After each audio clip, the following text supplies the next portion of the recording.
മുഖ്യമന്ത്രി V D Satheesan Menon versus NSS Shri Sukumaran Nair. ഇത് കേരളത്തിന് വലിയ ദോഷം ചെയ്യും.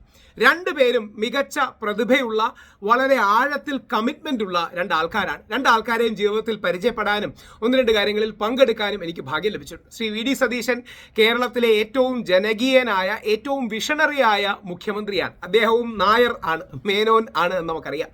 സുകുമാരൻ നായർ സാർ, ഒരുപക്ഷെ സുകുമാരൻ നായർ സാറിനെ അടുത്തറിയാത്തവർക്കറിയില്ല. വളരെ നിസ്വാർത്ഥനായ നായർ ഹിന്ദു സമുദായങ്ങൾക്ക് വേണ്ടിയും വിശ്വാസത്തിന് വേണ്ടിയും പോരാടാൻ ഇറങ്ങുന്ന വ്യക്തിയാണ്.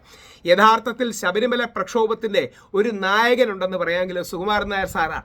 ഒരിക്കലും വെളിയിൽ വന്നിട്ടല്ല അദ്ദേഹം ചെയ്തത്. ഈ കാണുന്ന പല കാര്യങ്ങളുടെയും സംഘാടനത്തിൻ്റെ പിന്നിൽ NSS എന്ന ഭാരതകേസരി മന്നത്ത് പത്മനാഭൻ എന്ന യുഗപുരുഷൻ സൃഷ്ടിച്ച ആ മഹാപ്രസ്ഥാനവും അതിനെ ചലിപ്പിച്ച ശ്രീ സുകുമാരൻ നായർ സാറുമാണ്. ഈ യുദ്ധത്തിൽ അല്ലെങ്കിൽ ഈ പരസ്പരമുള്ള സ്പർദ്ധയിൽ ചില കോൺഗ്രസ്സുകാരും മറ്റ് സന്തോഷിക്കുന്നുണ്ട്. അത് ഒരിക്കലും പാടില്ലാത്ത അപകടമാണ്. കാര്യം NSS എന്ന് പറയുന്നത് കേരള ചരിത്രത്തെ ഇന്ന് കാണുന്ന രീതിയിൽ രൂപപ്പെടുത്തിയ, നമ്മുടെ ഹിന്ദുക്കളിലെ അവർണർക്ക് വേണ്ടി സവർണജാഥ നടത്തിയ ഭാരതകേസരി മന്നത്ത് പത്മനാഭൻ എന്ന് പറഞ്ഞാൽ ഹിന്ദു മുസ്ലിം ഐക്യത്തിനും, അദ്ദേഹം ഒരു മഹാത്മാഗാന്ധിയെ ഇഷ്ടപ്പെട്ടിരുന്ന ആളായിരുന്നു, ക്രിസ്ത്യൻ ഐക്യത്തിനും മുസ്ലിം ഐക്യത്തിനും എല്ലാം വലിയ നേതൃത്വം കൊടുത്ത ഒരു വ്യക്തിയാണ് അദ്ദേഹം. അന്ന് ഹിന്ദുക്കളുടെ ഐക്യത്തിന് വേണ്ടി ഹിന്ദു മഹാമണ്ഡലം എന്ന് ആർ ശങ്കറുമായി ചേർന്ന് SNDPയുടെ ആർ ശങ്കറുമായി ചേർന്ന് ഒരു ഹിന്ദു മഹാമണ്ഡലവും നായർ ഈഴവ ഐക്യവും ഒക്കെ വിഭാവനം ചെയ്തു. അവർ തിരുവനന്തപുരത്ത് തുടങ്ങിയ കോളേജിന് മഹാത്മാഗാന്ധി കോളേജ്, MG കോളേജ് എന്നാണ് പേരിട്ടിരുന്നത്. അപ്പോൾ കേരള ചരിത്രത്തിൽ ഒരുപാട് സ്വാധീനമുള്ളതാണ്. 12 മുതൽ 15% ജനസംഖ്യ മാത്രമല്ല NSS നമ്മുടെ ബ്രാഹ്മണാദി സംഘടനകളെയും സംവിധാനങ്ങളെയും സംരക്ഷിച്ചു നിർത്തുന്നതിൽ വലിയ പ്രസക്തിയുള്ളൊരു പ്രസ്ഥാനമാണ്. ഒരുപാട് വിദ്യാലയങ്ങളുള്ള പ്രസ്ഥാനമാണ്. ആദ്യ കമ്മ്യൂണിസ്റ്റ് സർക്കാരിനെ പുറത്താക്കാൻ വിമോചന സമരം യഥാർത്ഥത്തിൽ NSSും കൂടെ എത്തിയപ്പോഴാണ്, ഭാരതകേസരി മന്നത്ത് പത്മനാഭൻ എത്തിയപ്പോഴാണ് അതിൻ്റെ പൂർണ്ണ അവസ്ഥയിലെത്തിയത്. യഥാർത്ഥത്തിൽ കമ്മ്യൂണിസ്റ്റുകാരും ക്രിസ്ത്യാനികളും തമ്മിലുള്ള ഒരു പോരാട്ടമായിരുന്നു.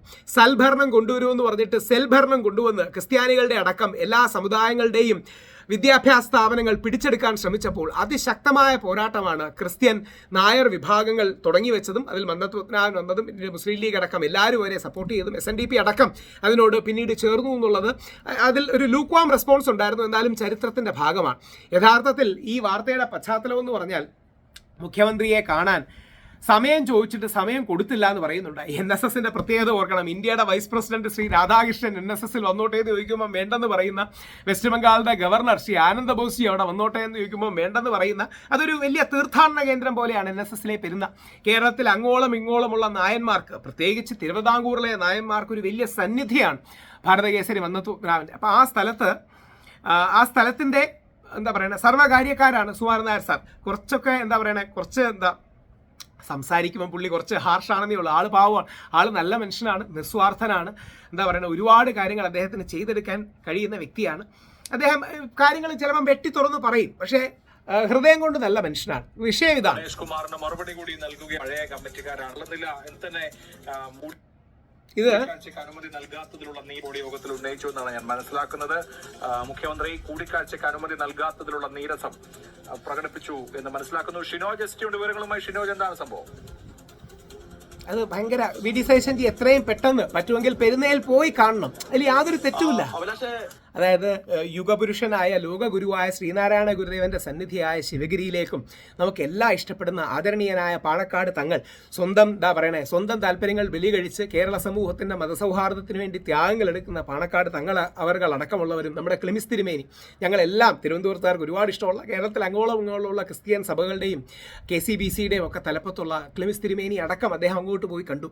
അപ്പോൾ NSSന് മാത്രമായിട്ട് അങ്ങനെ അനുമതി നിഷേധിച്ചു എന്ന് പറയുന്നത് അത് ഒരുപാട് ഉണ്ടാക്കും, ഒരുപാട് പ്രശ്നങ്ങൾ ഉണ്ടാക്കും. സുകുമാരൻ നായർ വി ഡി സതീശനുമായി അത്ര നല്ല ബന്ധത്തിലല്ല. അത് തെരഞ്ഞെടുപ്പിന് മുൻപ് പലതവണ വി ഡി സതീശനും രമേശ് ചെന്നിത്തലജിയെ നല്ല ബന്ധത്തിലാണ്. പല കാര്യങ്ങളും ഒക്കെ തന്നെ പെരുന്നയിൽ വെച്ച മാധ്യമങ്ങൾ കാണുന്ന സമയത്തൊക്കെ തന്നെ സുകുമാരൻ നായർ പറഞ്ഞിട്ടുള്ളതാണ്. പ്രത്യേകിച്ച് ഈ സമുദായ നേതാക്കളുടെ തിണ്ണ നിരങ്ങാൻ പോകേണ്ടതില്ല എന്ന വി ഡി സതീശന്റെ പഴയ പ്രസ്താവന, ആ പ്രസ്താവന ശരിക്കും വി ഡി സതീശൻജി കുറച്ച് കടുപ്പിച്ചാണ്. ഞാൻ വി ഡി സതീശൻജിയുടെ ഒരു ഫാനാണ്. പക്ഷേ എന്താ അറിയാമോ, അത് അങ്ങനെ പറയുമ്പോൾ അത് NSSന് മാത്രമായിട്ട് കൊള്ളും, നായന്മാർക്ക് മാത്രമായിട്ട് കൊള്ളും. നായർ സമൂഹത്തെ മതസൗഹാർദ്ദത്തിന്റെ പാതയിലേക്ക്, മുഖ്യധാരയിലേക്ക് ചേർത്തു പിടിക്കേണ്ടത് കോൺഗ്രസിന്റെ ഉത്തരവാദിത്വമാണ്. ഇല്ലെങ്കിൽ അവർ വർഗീയതയുടെ പാതയിൽ പോകും, അല്ലെങ്കിൽ നിരീശ്വരവാദത്തിന്റെയും നായർ എന്ന സാധനം വേണ്ടാതെ പാതയിൽ പോകും. നായർ സമൂഹത്തെ ഗാന്ധിയൻ പാതയിൽ ചേർത്ത് പിടിക്കേണ്ടത് ശ്രീ വി ഡി സതീശനാണ്. NSS നേതൃത്വത്തെ അന്ന് വലിയ രീതിയിൽ ചൊടിപ്പിച്ചത്, അതിനെതിരെ വലിയ രീതിയിൽ പ്രതിരോധമൊക്കെ തന്നെ, അത്തരത്തിലുള്ള വിവാദങ്ങളൊക്കെ തന്നെ, വിമർശനങ്ങളൊക്കെ തന്നെ സുകുമാരൻ നായരുടെ ഭാഗത്ത് നിന്ന് വന്നിട്ടുണ്ടായിരുന്നു. ഈ പെരുന്നയിലേക്ക് എത്തി മണിക്കൂറുകളോളം തിണ്ണ നിറങ്ങിയ ആളാണ് വി ഡി സതീശൻ എന്ന തരത്തിലുള്ള പ്രസ്താവനകളൊക്കെ ഈ തെരഞ്ഞെടുപ്പ് കഴിഞ്ഞു വി ഡി സതീശൻ മുഖ്യമന്ത്രിയായി. അതിന് പിന്നാലെയാണ് വി ഡി സതീശനെ കാണുന്നതിന് വേണ്ടി, കൂടിക്കാഴ്ച നടത്തുന്നതിന് വേണ്ടി 2 തവണ ഇത്തരത്തിൽ NSS നേതൃത്വം മുഖ്യമന്ത്രിയുടെ ഓഫീസുമായി ബന്ധപ്പെട്ട് കൂടിക്കാഴ്ചയ്ക്ക് വേണ്ടി അനുമതി തേടിയത്. അത് ഇൻകം ടാക്സിന്റെ ഭേദഗതിയുമായി ബന്ധപ്പെട്ട ഒരു കാര്യം, അതായത് നിവേദനത്തിന്റെ തുടർച്ചയ്ക്ക് വേണ്ടിയാണ്, കാണുന്നതിന് വേണ്ടി മുഖ്യമന്ത്രി ഓഫീസിൽ എത്തി വി ഡി സതീശനെ കാണുന്നതിന് വേണ്ടിയാണ് NSS നേതൃത്വം ഇത്തരത്തിൽ മുഖ്യമന്ത്രി ഓഫീസിന് ബന്ധപ്പെട്ടത്. പക്ഷേ 2 തവണയും മുഖ്യമന്ത്രിയുടെ ഓഫീസ് സമയം നൽകാനാകില്ല എന്നൊരു തീരുമാനമാണ് NSSനെ അറിയിച്ചത് എന്നാണ് NSS നേതൃത്വം പറയുന്നത്. ഇത് ഇന്ന് പെരുന്നയിൽ NSSന്റെ ബഡ്ജറ്റ് യോഗമാണ്. ഈ യോഗത്തിൽ സുകുമാരൻ നായർ പറഞ്ഞു സതീശൻ അഹങ്കാരിയാണ് എന്നൊരു കാര്യമാണ് ഇന്നത്തെ ഈ ബഡ്ജറ്റ് യോഗത്തിൽ സുകുമാരൻ നായർ പറഞ്ഞത്. മാത്രമല്ല ഇനി ഇത്തരത്തിൽ മുഖ്യമന്ത്രിയുടെ വി ഡി സതീശന്റെ കാല് പിടിക്കാൻ NSS ഇല്ല എന്നൊരു കാര്യം കൂടി ഈ ബഡ്ജറ്റ് യോഗത്തിൽ സുകുമാരൻ നായർ പറഞ്ഞു.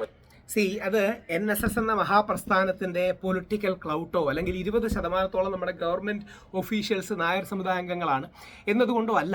NSSന് ഒരു ചൈതന്യവും നന്മയുണ്ട്. കഴിഞ്ഞ നൂറ്റാണ്ടിൽ നമ്മുടെ സമൂഹത്തിന്റെ നവോത്ഥാനത്തിന് ശ്രീ മന്നത്വനാഭനും നമ്മുടെ ചട്ടമ്പിസ്വാമിയും അല്ലെങ്കിൽ ഈഴവ സമൂഹത്തിൽ നിന്ന് ശ്രീനാരായണ ഗുരുദേവനും തങ്ങൾമാരുടെ കുടുംബവും അതേപോലെ ക്രിസ്തീയ പാരമ്പര്യവും ഒക്കെ ഒരുപാട് ശ്രമിച്ചതാണ്. അപ്പോൾ Shri V D Satheesan immediate ആയിട്ട് എന്താ അറിയുമോ, ഈ കോൺഫ്രണ്ടേഷനിൽ ദോഷമുണ്ടാകുന്നത് ആത്യന്തികമായി കോൺഗ്രസിന് തന്നെയാണ് എന്നുള്ള തിരിച്ചറിവ് കോൺഗ്രസിന് ഉണ്ടാകണം.